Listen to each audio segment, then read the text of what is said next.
Welcome to the Confidence Through Health podcast. My name is Jerry Snyder. As a health, wellness, and sports performance coach, my goal each week is to bring you experts to help you take control of your health and build your self-confidence. Thanks for including me today on your journey to better health.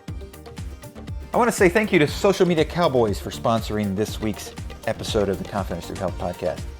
If you need help with a website, if you need social media needs for your business, if you need help with AdWords, SEO, all those things that you know you should be doing, but you are too busy to do or you're too confused about, they are the experts that you need in your corner. If you're interested in launching a podcast, such as mine, they help me edit my podcast and do a fantastic job making sure that all of the technical side of it is handled, and we launch a nice, neat, edited podcast episode each week.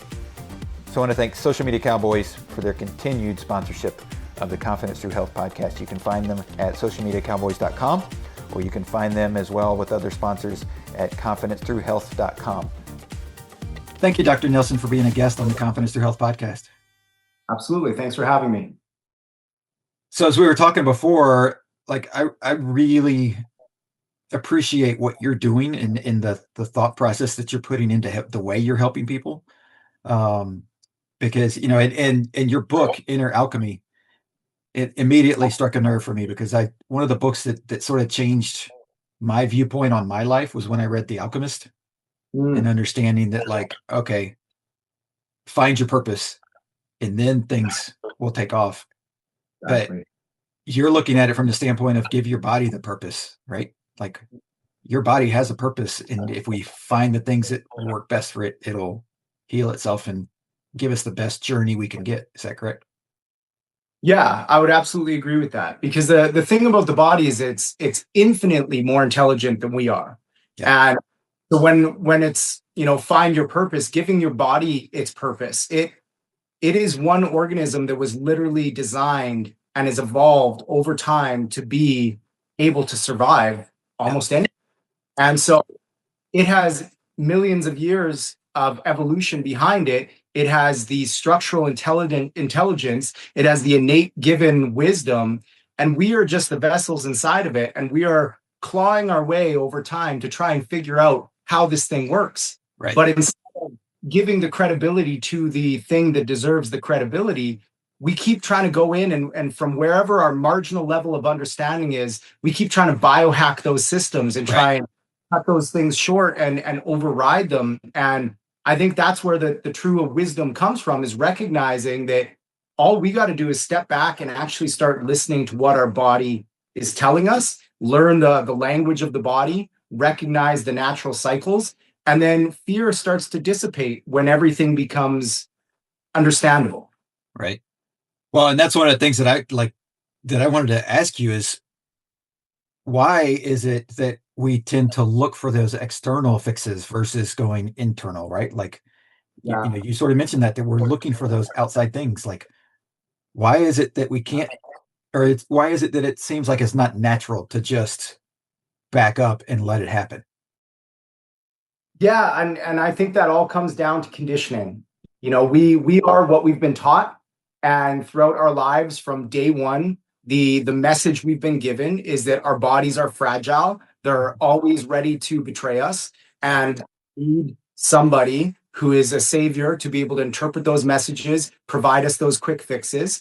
And I think that's the biggest discrepancy when you look back at classical civilizations. There is a lot more of a respect for nature and natural cycles. And the way that we've been conditioned is that whatever symptom we're experiencing, we've been taught to pathogize those symptoms. When you're getting a fever, when you're getting a headache, when you're getting these things, we're taught that's a malfunction and it's something we need to fix. Whereas classically, there was the understanding that this is a communication that we need to understand. And I think that's the biggest thing. Is in my book, I talk about two different lenses. And one of them is the Western medical approach lens that we've all been taught. And once you put on the other lens, which is the natural healing, the understanding of the body, the vitalism, it's actually a really easy transition to make. It's like putting on that pair of sunglasses. once you have a few aha moments, everything else starts to actually make sense very quickly. And so it really is just about breaking down old conditioning and reinstigating or bringing in a new programming or a new way of seeing things based on an understanding of natural processes. Right. So that thought process of like, what would grandma say? Right. Totally. Or maybe even now great grandma, because we're gone another generation past, but like before, the pharmaceutical side of Western medicine took off, like, it was, what was it? Starve a cold, feed a fever, like those types of basic things versus it wasn't give them Tylenol. It was other, Exactly. manners that you took to, not just take care of the symptoms, but also like, okay, there's something going on. Let the body heal itself by giving it the correct, you know, things to do that. Yeah. No, exactly. And there's so many of those classical remedies that are now starting to really come back, like the onions in the bottom of your socks, Yep. fasting, one of the sage, burning of the sage, and now showing that, oh, scientifically that actually eliminates 99.9% of all airborne bacteria and viruses. So in science, where we've been kind of taught to look at things like those are old superstitions, they're wrong, Right. they were uninformed, we're way smarter now, so let's forget all of those and kind of blaze our own trail. But as time's gone on and we start cycling back to these things, we start recognizing there's a lot more wisdom in them. And even if they didn't understand or know scientifically what percentage of bacterial viral infections in the air that burning will eliminate, they understood the relationship. And Right. that's the lens of vitalism is you don't need empirical data that is based on very unrealistic controlled circumstances where you're looking at single variables to see a pattern that's very clearly displayed in real life, and you see that pattern over and over and over. It no longer becomes necessary to have to prove that in a lab. If you can understand the cause and effect relationship in real time, that's worth way more than a controlled study, in my opinion. Well, and as you're saying that, the thing that popped in my head was that like centuries ago, it was, we have to do something because people are dying from whatever reason. We don't know what it is. Like you said, like we may not have the science to figure out what's going on, but oh wait, we tried this one thing and people started getting better. And then that gets passed down, right? And so it's like, they didn't do it in a clinical study, in a trial, in a, computers crunching all the data. It was literally life or death. Yeah. Right. And it's like, okay, wait, if we do this, things seem to get better. So just keep doing that. And Yeah, trial and error, you can't ever discredit trial and error. That's absolutely necessary for all scientific evolution or all new discoveries. yeah, And just I think something that is a big message that I try and promote in the book and everywhere else is we need to return to logic, mhm, because when we're looking at everything in the body or in nature, we have all of these religious paradigms, as above, so below, the kingdom of what goes on in heaven happens on earth. We have these kind of paradigms that are classical in our understanding. But when we're looking at the body and nature has only a certain set of rules that are followed by everything.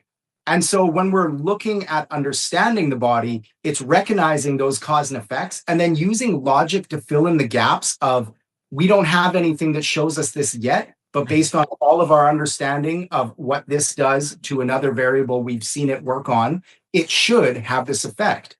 And I think that logic-based medicine is something that has gone out the window yeah, because all that we see now is memorization of textbooks like the Sousa Diagnostic Manual, where it's this symptom equals this symptom equals this diagnosis equals this medication.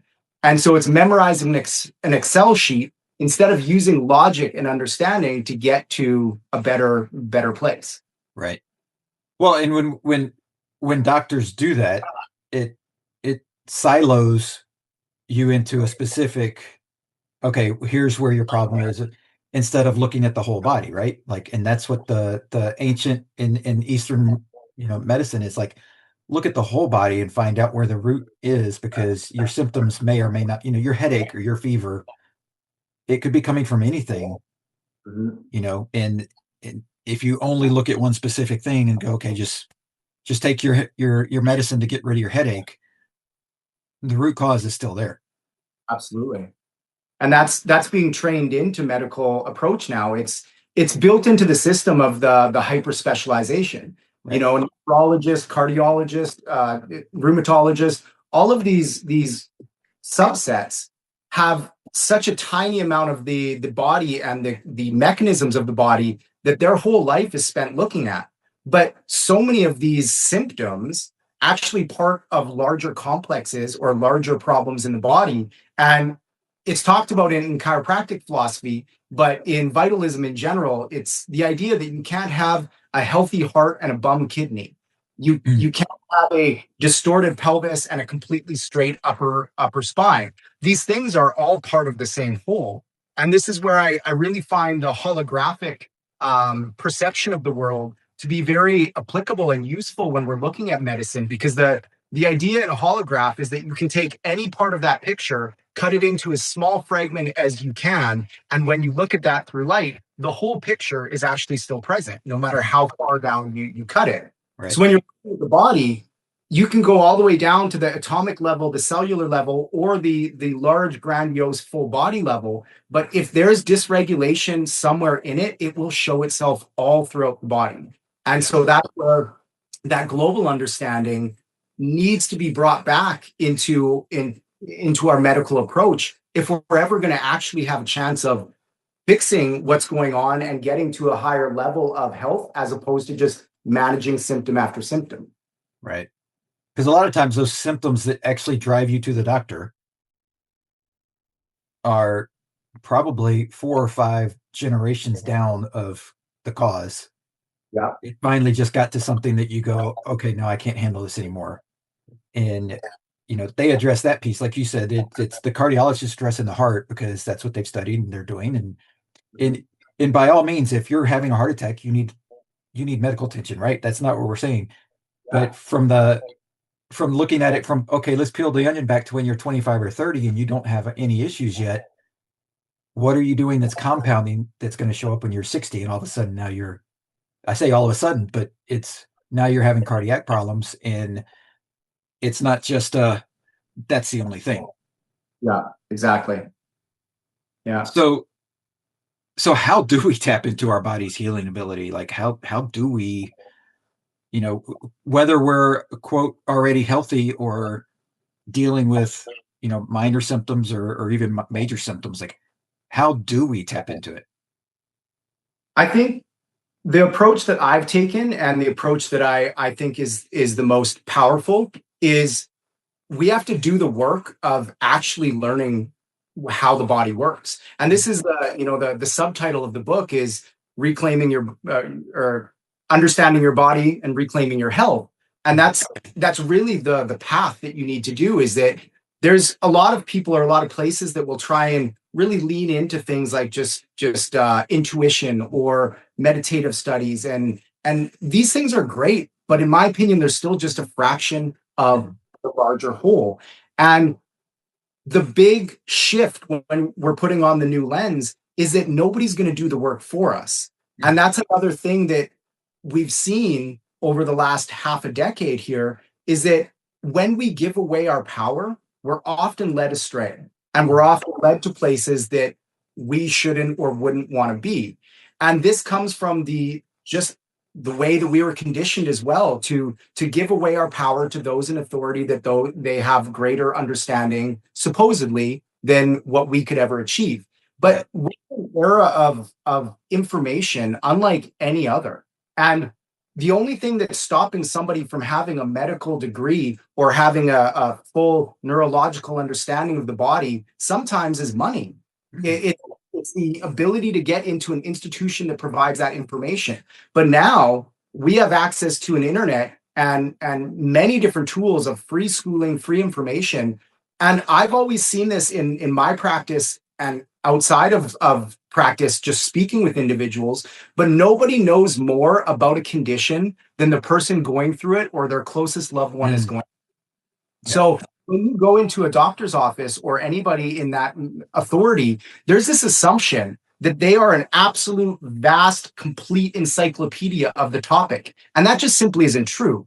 They are usually a very well memorized version of the treatment protocols that are passed through the mainstream program that they were in. Right. But that's still such a small subset. And so if we're really going to take back control, we have to learn the art of sampling. We have to take from various different places. And when I was in school, I used something that I later nicknamed, and I now talk about a lot, called the parallel curriculum. But I very well understood that from undergrad on through grad school and getting my doctorate degree, I was only being given what was in that curriculum for specific reasons. But there were so many areas of gaps. And a lot of students in grad school, especially, would get very frustrated that these gaps weren't always filled.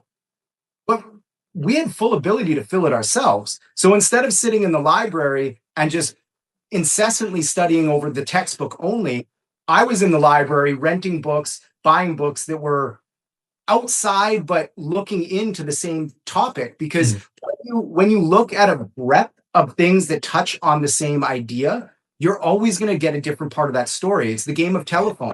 Every single one of them will be isolated into its own story. But when you look at them as the whole, then you can start seeing the pattern. So unfortunately, for a lot of people, I think the only way to do this and to take back control is to put in the work. But for the people willing to put in the work, this is an incredibly empowering thing that we can do, because all of a sudden we realize that we have the ability to know just as much as anybody else, degree or not. And it's just up to us to go find it. Right. Well, and I fully agree with that. And it is something that it can be daunting. Yeah. Right. But you know, the statement that the person that knows the most about it is the person going through it. And I mean, that's true about health, but that's true about so many other things in life as well. And not discounting the fact that, no, this is what I know. And that's one of the things that I've had, you know, elderly family members that have had issue or whatever, that, you know, they go to their doctor and they're like, the doctor says, you know, in their 5 minutes of time with them, this is what you do, blah, blah, blah. And instead of trying to convince them of what I believe, it's like, no, you need to go tell them that this is how you feel. This is how you feel. This is what you feel. You don't think that's going to work because X, Y, Z. Like, you know, because like you said, there's a protocol, but the protocol is usually for a small subset of people that actually fit the correct, you know, diagnosis. And so many people's symptoms may be similar, but their diagnosis is probably way different. Absolutely. And that's part of the medical training. And we see it when you go into a medical appointment.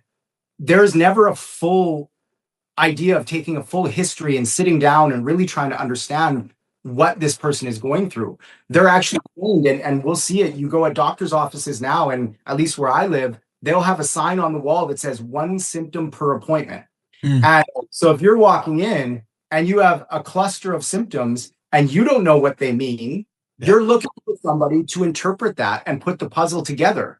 But if you can only provide one piece of the puzzle, and then the next time you come is 2-3 weeks away, which I highly doubt that doctor spent the last 2-3 weeks considering your case, they'll look at it again the next time you walk in, evaluate the one symptom in isolation, and keep moving on. And this is where we look at, you know, the outcomes of healing around the world through this approach, and what's called iatrogenic death, which is death through proper medical training, diagnosis, and prescription, is actually the third leading cause of death in North America. Yeah. And the problem with it is not that that's the case, because it is a problem. The problem is that nobody's looking at that as if it's a problem.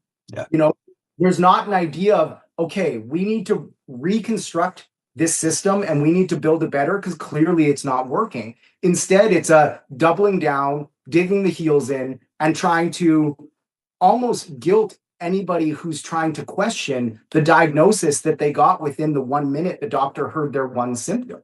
Yeah. And that's just, you can't understand anything looking at it in such isolated variables at a time.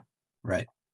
So what are the signals or symptoms that we're getting that maybe we're misunderstanding when we're trying to figure it out? Because, a lot of times, and I use headaches again, but because a lot of times people are like, oh my gosh, my head hurts so much and we've got to deal with this headache because it's the closest thing to your brain. And so your brain is obviously feeling that the most, right? It could be something down your spine. It could be your knee, it could be anything that's actually causing blood flow restriction and all the different down the chain that's causing the headache. Exactly. But so are there other signals that we should be paying attention to before that headache becomes the major problem? There's a ton. And so we look at it through chiropractic lens of philosophy, but it's a very good way of looking at all aspects of health. Mhm. There's thoughts, traumas, and toxins are the 3 T's is what we're called that cause restriction, subluxation, or change to life expression, which then equals disease. And so thoughts, traumas, or toxins. If you're incredibly stressed out, most days at the end of a very stressful day, you got a headache. If you have any sort of traumatic effect, so you get in a motor vehicle accident, and it doesn't have to be you end up in a hospital with a broken neck. Right. When you look at the studies of motor vehicle accidents, it shows that anybody above 17 kilometers per hour gets tissue and damage to the spinal segments of the neck. And that's like rolling in a parking lot. Yeah. So I think the biggest ones are, and toxins is the third one. And toxins is, what are we being poisoned with? And in this day and age, we're being poisoned with a lot. And we have to understand where those poisons are coming from. So it's not just the, accidentally putting something in your coffee that shouldn't be in there. No, we're getting poisons through the water, through the air, through the food, through the electromagnetism that we're soaked in. So it again comes down to awareness. If you're going to look at any one thing, such as a headache, when you go to a doctor, migraines are actually titled in the books of diagnostics as idiopathic, meaning we don't know what causes them.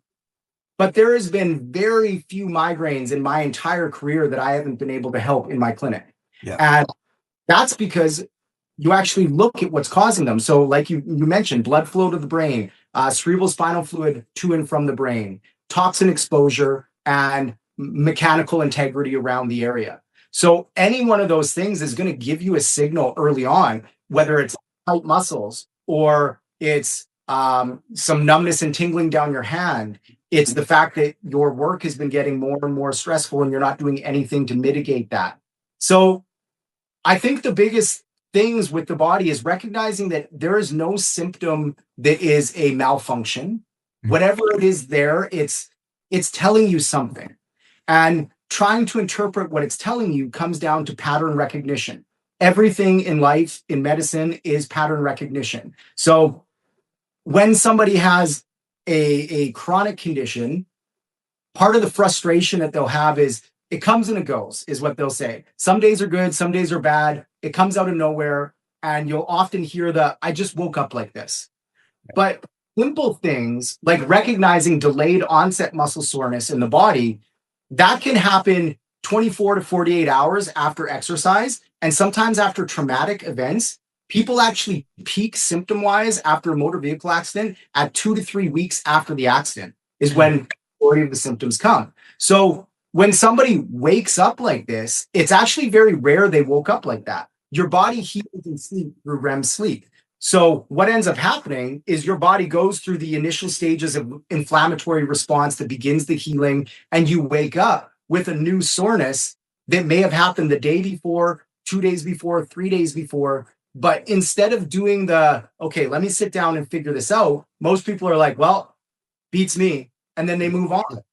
And so it's really about learning natural processes. And you don't have to understand the body completely to get a good grasp on this. It's just getting some basics in there. Another thing is looking at, in my book, I have two original theories that I speak about in there. And one of them is called seasonal sloughing. And so it's my belief, and I will say this because it's an original theory, it hasn't been proven, so I have to caveat that. Right. But I believe that the yearly cold and flu is actually a transitioning of our internal bacteria to proper upgrade and regulate to the new upcoming environment. Mm. Just like trees, they shed their leaves, animals will start changing the color of their coat. There's environmental signals such as changes of EMF from the sun, heat, all those different things, timing of sunrise, sunset, that all organic beings are designed to respond to. And for some reason think that humans are so elevated above that that nature doesn't have an impact on us. But when you look around at almost the exact same time every single year, everyone goes through a phase of symptoms. And if you look at the symptoms, fever, sometimes throwing up, coughing, phlegm, runny nose, and we know a lot about the gut biome now. We understand that the gut biome is a very delicate but very robust balance of bacteria and microorganisms that actually help us in our health and keep our body balanced, both psychologically and in digestive function. But we don't think about the fact that that again doesn't sit in isolation. Every other organ has a biome. Our lungs have a biome. So when we're outside in the cold versus when we're outside in the middle of the summer, it's very likely and logical to think that there needs to be a different grouping and balance of microorganisms inside of us to properly allow us to deal with that. So when we're looking at symptoms of illness, this is an area that we've been taught to pathologize when colds, flus, fevers, these are not actually something that you just caught, in my opinion. There are certain things you can still catch, but when you look at even something is called catching a cold, and you talk to your grandma or your grandma's grandma, when did you get the cold? Well, it's when you went outside when it was cold out with your hair wet or you weren't properly dressed, which means massive exposure to an external environmental signal that's saying we have a different environment, we need to recalibrate. Right. And that's, I think, this cold and flu every single year, at least a large subset of it is just a natural sloughing off and bringing in of new bacteria to balance us. Yeah. And that's where the logic-based medicine comes in recognizing all we know about the gut biome, recognizing cycle signals on everything organic, and then using that to extrapolate towards a new theory that nobody's talked about, but has a very good logical basis. And something that I do hope that throughout my lifetime, we can have some looking into that and see if that evolves into anything. But again, coming down to recognizing patterns and using those to understand what's happening. So you explaining that brought to mind something that I've thought about before. And again, going back centuries, right? To like, and I know there's an argument that like we're healthier than we were 300 years ago. And I'm like, okay, well, to a point, maybe. But I think we're also definitely chronically more sick than people were back then. But the thought of migrating, right? Animals migrate, and it's not just to get away from the cold, right? Like the Great Migration in Africa, they're following the clouds, they're following, or the rains, they're following food, but like think of all the different natural species that migrate, but then we've become this go sit, live in your house for 40 years in the same community and not get exposed to the different, bacteria or natural things in different areas of the country, and so because you were explaining that, and I'm like, okay, wait a minute, that sort of fits that idea that we should be still migrating or at least exposing ourselves to different parts of the country more often than we do. Yeah, and I do absolutely agree with that. And this is where, often when people go to vastly different climates or very different countries, they will often get sick. And again, this is, in my belief, not them getting sick. It's their body going through that cleansing. It's like your coffee machine. Every once in a while, it hits a spot where it says you must do a cleanse. And then what does it do? It dumps everything out of there. It runs everything through the pipes with very hot water. And then you come back with a new, fresh system. Yeah. So I think this illness that a lot of people get when they travel is that refresh, that reset.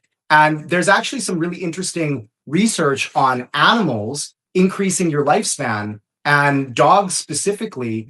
And a lot of the research talks about, healthy habits of walking your dog and the emotional serotonin that you Right. get from walking your dog. But there's actually a very large subset of studies that look at the bacterial contents of the dog's biome mixing with yours and actually creating a more robust biome for yourself, which stops and prevents illness. Yeah. So, and there's the big section in my book where I talk about this theory. I think that we should be re-exposing ourselves just like we did as kids. You look at a young child building their immune system, and we still have this understanding. They pick up a fork off the ground, or they go and lick a doorknob, or they're putting their feet out, and we know, oh, that's fine. They're just building their immune system. So, at what point did that stop? Where all of a sudden somebody that's above 5 years old starts doing that, it's like, no, this is now a terrible thing to do. Go put on your hand sanitizer and drink the Listerine. We completely switch our understanding, and we need to bring that logic back, because you're right, it could be very beneficial and incentivize us to do a lot more traveling. Well, because the immune system it starts to recognize things, but it doesn't just stop like at 5 years old or 10 years old and go, okay, this is your immune system for life. And anything else you get exposed to, it's either going to know what to do with or not know what to do with. It's constantly learning as you get exposed to things. Yeah. And so, yeah, to stop that exposure. And, and this is one of the things that I have, I disagree with the way that we vacuum seal our houses and our offices and I'm like, get outside, like get exposure, open your doors, open your windows, get air coming through every so often. Because it's not just, and I think everybody agrees. You go outside and you're like, oh, I smell the fresh air. It's great. Right. In the springtime, like, oh, fresh air is so awesome. Or you get away from the city, into the country, and you're just like, oh, smell that fresh, clean air. Like, we know we need it. Yeah. We just don't do it, and when we should, because we don't realize that maybe we don't realize the connection between that and our health. And I think that's the nail on the head right there, is that we don't see where those two connect in the larger pattern. And it goes back to that preconditioning that we've been given, where we can very much logically understand something, but then there's like this finite end where all of a sudden it's not applicable to anything else. And when you put on that vitalistic lens, that's why it's not such a hard transition, is you start to see how many areas you actually knew this already, but it just for some reason didn't connect the dots. And when you start to connect those dots, then the pattern shows, and then you can start seeing everything and very obviously know one way or another, whether you were taught that or you read it, just how this is going to work or it's not going to work based on those connections. Yeah. And so to go back to those 3 T's, like if we control those, and granted, if we move ourselves into a healthier position than we're currently at, if we're dealing with something, but then if we control those, then like basically we can be without disease and live in a life that's live a healthy lifestyle. And from my experience of what I've been able to see coming through the last 8 to 10 years of transitioning my health to being better and more natural, and is you do open up so many doors to not just your own health, but just to life and how it works. Yeah. That's where people talk about it's a lifestyle. It's you can't get exposed to this information and start recognizing, certain things, like simply understanding how many toxins are in tap water without being properly filtered, right? Yeah. Then when you go to the restaurant, my wife and I will go to any restaurant. They always bring us water. We order a sparkling water or something else, and you have to live that through to completely be able to get it.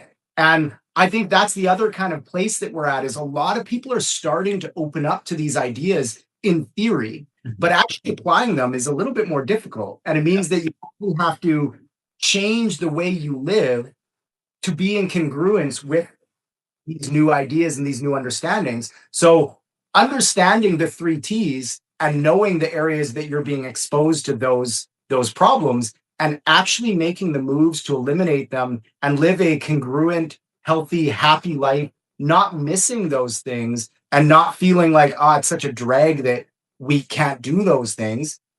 It's just being able to move into a place where you can fulfill everything that you want for health, but also fulfill everything you want internally in a congruent way. And you feel good about the choices you make and the way you're living, because that in itself is what fuels one of those T's, which is thoughts. And if we don't have proper, congruent, happy, healthy thoughts, we can do both of the other things perfectly, but still have a big hole in the bottom of the boat.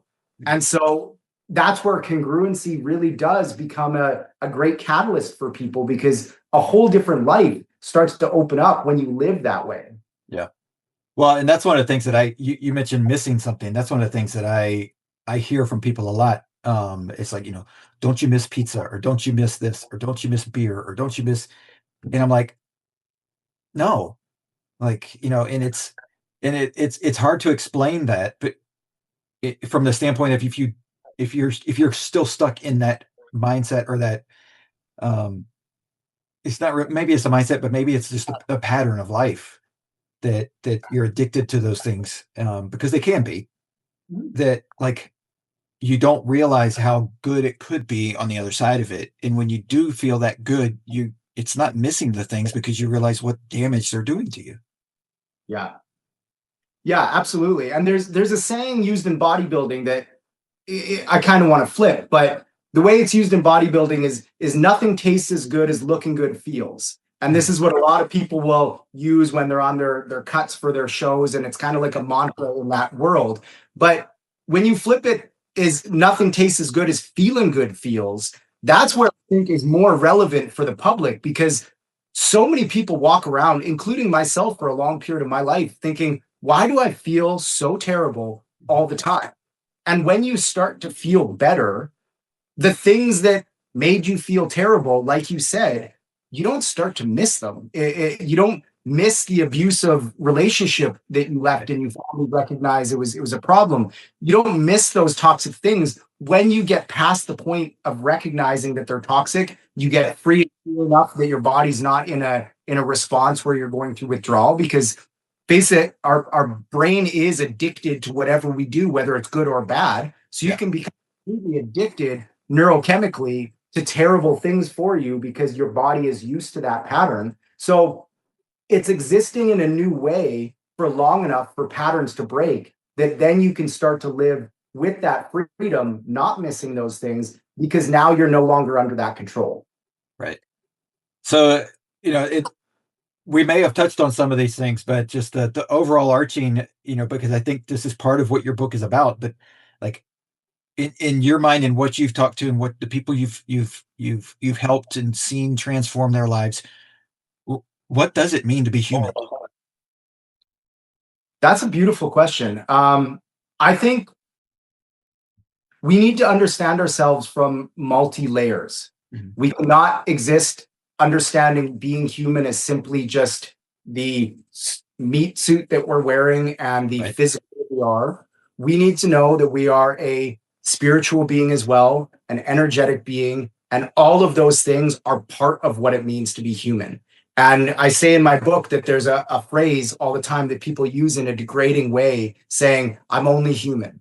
Mm-hmm. And I turn that around in the book, and I want to use the phrase, we are incredibly human, because humans are such a apex of evolution that the only reason we don't know how incredible we are is because we don't understand even a tenth of what we really are. Mm-hmm. So to know and learn what it means to be human, I think, is recognizing and understanding that we are an innate, spiritual, beautiful, complex being that is only on the surface of understanding who and what we are, and being open and curious to all of the other areas of wisdom that we may think our book is closed and nailed shut, but actually start looking at all the cracks and recognizing that we know so little about what being human is, then it means that we live in a constant state of wonder and a constant state of opportunity where anything really is possible. Well, and thinking about ourselves, and we're the only person that knows ourselves, right? But like, I know the argument is okay, but everybody has the same cells and everybody has the same, mitochondria works the same and blah blah blah. Like at that level of the science piece of it. But when you add in the spirituality, the emotionally, the mentally, we're all different. We all have different thoughts, and so being able to understand ourselves really, in my mind, takes that, like, you have to shed everybody else's perspective, right? And understand that, like, I'm me, and that's okay, and it's good, and I'm unique, and then build on top of that. But you have to do the work of tearing down to figure out who you are. Exactly. And recognizing just how special an individual each and every one of us is. And a very good way of kind of visualizing or understanding this, I use in the book as an example, but in a given day, even you and I having this conversation, we're both part of this conversation. We're both having completely different perspectives of it. Right. In your day alone, you will go through so many different experiences that nobody else in the world will experience the way you will. Yeah. That single day. And then you compound that over your life. If you take a deck of cards, there's only 52 cards, and you shuffle them, it's actually pretty crazy when you look at the statistics of this, because every single shuffle that's ever been done in the history of cards, there is a high likelihood that every single shuffle is unique and will be unique for the next 100,000 years. I think it's 100 million years. Wow. When you extrapolate 52 cards and there's only 52 variables, the amount of variations of that deck actually comes to, I believe, don't quote me, check the book, but it's 10 to the power of 52, which means that it could be shuffled every single second for over 10 million years and it would never repeat. Wow. And that's 52 variables. In this conversation, we've probably both experienced 52 things already that nobody else has. So when we think about that and really just take a second to take it in, there's not a single person that lives now, has lived in the past, or will ever live in the future that will experience life the way you will. And that's incredible. Yeah. And that's the uniqueness that makes us who we are. And that's what I think drives, if you can get there and understand the stuff that you're putting into you and how that changes who you are based on your thoughts, right? Because you're putting toxins in, or you're experiencing trauma, and then the thoughts that go on top of that, if you just tweak that, like you're a different person based on one decision. You extrapolate that out 10 years later or whatever you want to do, but like, each of those little thoughts, they're so powerful to who we are. That's so true. And a good, what brought up there is I sometimes think in pictures, and the visualization I've seen is if you had two parallel lines on a line graph and you just made the tiniest little change to that, over time, those would be light years away. And that's where I talk with clients in my clinical studies or my clinical office, that small changes have huge effects if you're consistent on them. Because if you make those tiny changes, but then you blip back, of course, you're going to end up in the same place. But it's about staying consistent. And the more little changes you can make, and just small ones that have high value, but are easy to implement. You change this little tiny variable, but you do it and you stay strict with that and you keep that. All of a sudden, it doesn't feel weird because now it's your new lifestyle, it's your new pattern. Right. But just, it can lead you to a completely different outcome just by tweaking one thing. Yeah.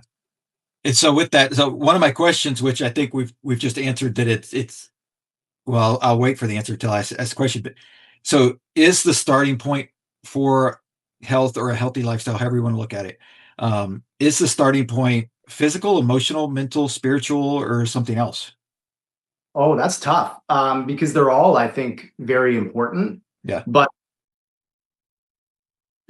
I think start wherever you're at and explore whatever is interesting to you, but recognize that it needs to weave into the others at some point.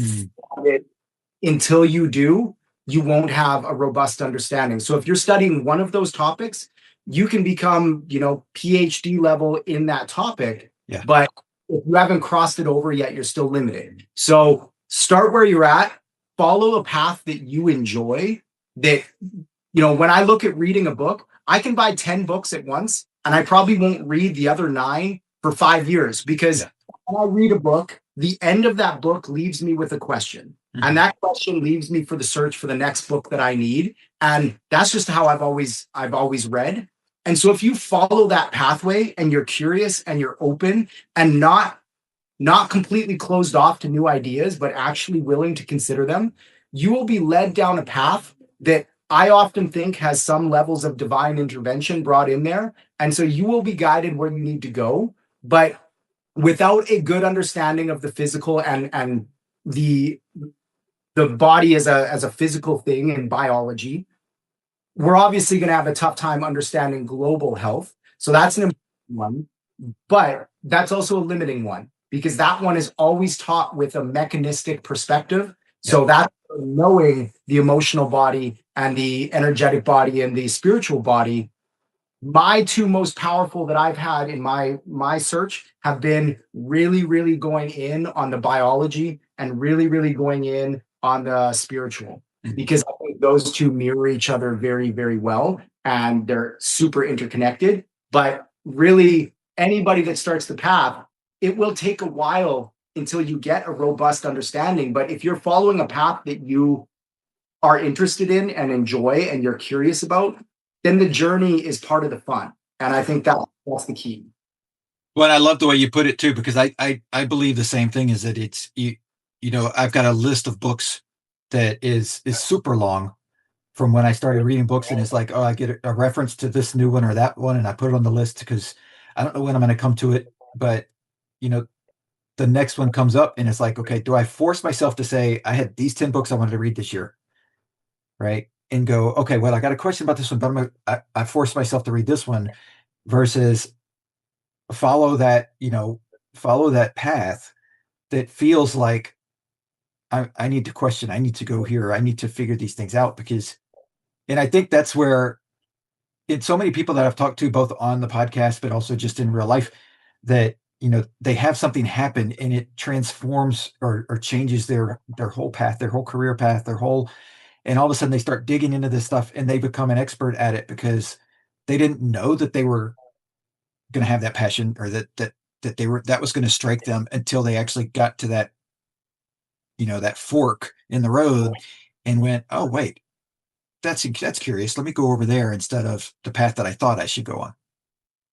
Yeah. And I fully agree. And that's where I think about it like the divine intervention, in that, we think we know where we're going to end up. We think we know what life is going to bring us. And you can plan for all the variables you want, but you will be hit with surprises, and you will be hit with, curveballs. And oftentimes blessings look like curses and curses look like blessings. And it's about following that. And when you're really trying to understand how the body works, intuition and divine intervention is actually part of being human. We have so much connection to the spiritual world that I don't think there's a single person, whether they're the most staunch atheist or whatever, that has never experienced deja vu, or has never experienced a moment of that really worked out quite strange. Or you can be thinking about a book, and then you turn on the TV and then that book is there. And these things are messages. And just like we're trying to understand the signals and the way that the body communicates, we also should be trying to understand the way that the spiritual and the etheric realm communicates. Because again, we are individuals, but we're part of that whole. And these are those patterns that are very uniform across all aspects of, from the minute to the most grandiose. And it's that as above, so below. Right. So it really is, follow what is pulling you, and, keep your head about you. And obviously you're going to have to make decisions, and this book over that book. And not everything is going to be a divine message that you have to interpret by any means.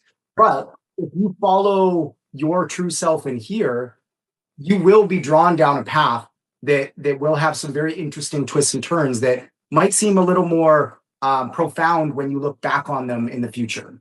Right. And so last little thing to touch on before we end up is one of the things that I'm hearing from you, which I've heard from so many people that I think are getting to that point of understanding. And I say understanding to know that the fact that you're understanding that you don't know everything and you're still searching for so much more is getting to that point where we say, I need to learn. Absolutely. Right. So many of us think that like, okay, we get through school, learning's done. Right. I've got 2 teenagers and they're like, I can't wait to get out of school because then I can just stop learning things. And I'm like, and I thought that way too, until about 10, 15 years ago when I was like, oh, wait, if I start learning these things, that's going to change my life. Yeah. And whether it's learning what your body's doing or learning what you're passionate about, like having that constant, and I think that it drives so many different areas of our life in a healthy way as well. Yeah. Yeah, I agree. I was very much like your children. I hated school. I never thought I would ever go back. I barely graduated. I didn't want to be there in any way, shape, or form. But that's where when education or your profession is tied to your passion, none of it work anymore. It's you got to spend your life doing something. You can't just stare at a wall for the rest of your life. So your brain's going to be active. You're going to be thinking, and just whatever questions you have, follow them. And those questions will lead you to where you need to go. But I agree with your statement there is that one of the main quotes that I use is the more you know you don't know. Mm-hmm. It's incredible how accurate that is. And it's a good kind of weighing stick or plumb line when you interact with individuals. If you speak with somebody and they are incredibly hard-nosed, staunched on their opinion, that's black or white, I usually find that those people have done the least amount of informal digging into the area. Usually they're the ones that either hold that degree. And so they are, they purchased the right to be the authority, and how dare you question their authority? Right. There is a base level of understanding something that leads you into a place where you have a good intro, but then you think that's the end of the story. And none of it's the end of the story. And Right. The story only ends when we decide to stop reading it or looking. And so I think the wiser or the more somebody has studied in their lives on various topics, I think the inevitability of coming to the realization that we actually know such a little amount in all of the written, documented scientific understanding in the whole world. It's like how much of the ocean's been explored.